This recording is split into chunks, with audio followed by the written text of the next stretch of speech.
মুসা বললেন মনিব রে, মৃত্যুর আগে প্রত্যেকটা মানুষের শেষ কথা থাকে, শেষ আবদার থাকে, শেষ দাবি থাকে। আমি মুসা আপনার কাছে আবদার দাবি জানাতে চাই। আল্লাহ, আমার জাতি বনি আদম, বনি ইসরাইল জাতিটা খুব খারাপ ছিল, আমি জানি। অবাধ্য ছিল সেটাও আমি জানি, নিকৃষ্ট ছিল সেটা আমি জানি। তারপরে এই জাতিকে আপনি মান্না সালওয়া জান্নাতের খাবার খাওয়াইছেন, এই জাতিকে আপনি অসংখ্য নিয়ামত দিয়েছেন। আমনি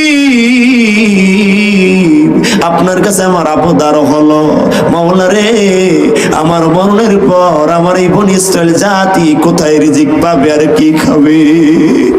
মুসা নবী ডেকে ডেকে বলে, আল্লাহ, আমি মুসা চলে যাব।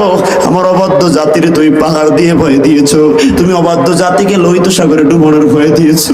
বলো না, বলো না, এই জাতি মরণের পর আমার কোথায় রিজিক পাবে? আল্লাহ কয়, মুসা তোমার হাতে কি লাঠি? কি করো? কলে দিয়ে পাতা বাড়ি কত কাজ করি। বলো মুসা, সামনে কি বলে মাটি দাও, আঘাত আঘাত করো। কষ্ট হচ্ছে না? মুসা নবী লাঠি দিয়ে যখন মাটির উপর আঘাত করছেন, মাটি ফেটে পানির ফুলকি দ্বারা ঝর্ণা বের হয়ে গিয়েছে। মুসা কি দেখতে পাও?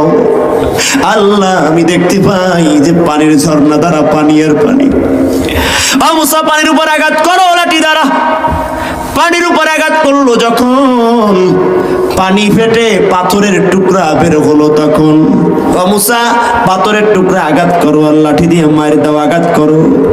পাথরের টুকরায় মুসা নবী আঘাত করলো যখন, ওই পাথরের টুকরাটা ফেটে একটা ছোট্ট পোকা বের হয়ে আসলো তখন।